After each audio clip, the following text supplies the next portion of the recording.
MiG యుద్ధ విమాన స్థానాలలో లైట్ కాంపాక్ట్ ఎయిర్ క్రాఫ్ట్ లను వినియోగిస్తామన్నారు ఎయిర్ చీఫ్ మార్షల్ ఎన్ఏకే బ్రౌన్. ఆధునిక సాంకేతిక పరిజ్ఞానం కలిగిన ఫిలాటోస్ట్ ఎయిర్ క్రాఫ్ట్ లను శిక్షణలో ఉపయోగిస్తున్నారాయన. ట్రైనింగ్ పూర్తయిన పైలట్ల పాసింగ్ అవుట్ పరేడ్ కి ముఖ్య అతిథిగా హాజరై గౌరవ వందనం స్వీకరించారు.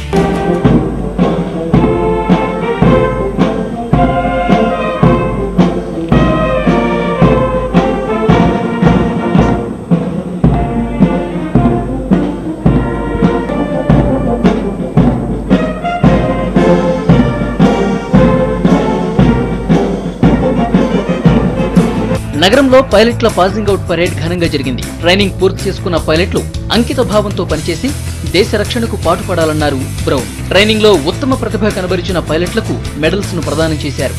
As you know that they have finished their training here, but 202 officers have been commissioned this morning, and after this they could get on to their squadrons and units for further training in the Air Force. We are also very happy that for the first time we have finished the basic course for the Pilatus PC-7, where we gave 55 hours of flying training to all the cadets.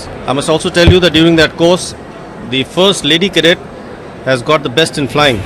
దుండిగల్లోని air force అకాడమీలో జరిగిన parade కార్యక్రమం ఘనంగా జరిగింది. కార్యక్రమంలో శిక్షణ పూర్తి చేసుకున్న పైలట్లతో పాటు ఉన్నతాధికారులు పాల్గొన్నారు. ట్రైనింగ్ లో 200 మంది క్యాడెట్లు శిక్షణ పూర్తి చేశారు. వీరిలో 37 మంది మహిళా అభ్యర్థులున్నారు. పైలట్ కావాలన్న తమ కల నెరవేరినందుకు ఆనందంగా ఉందన్నారు అభ్యర్థులు.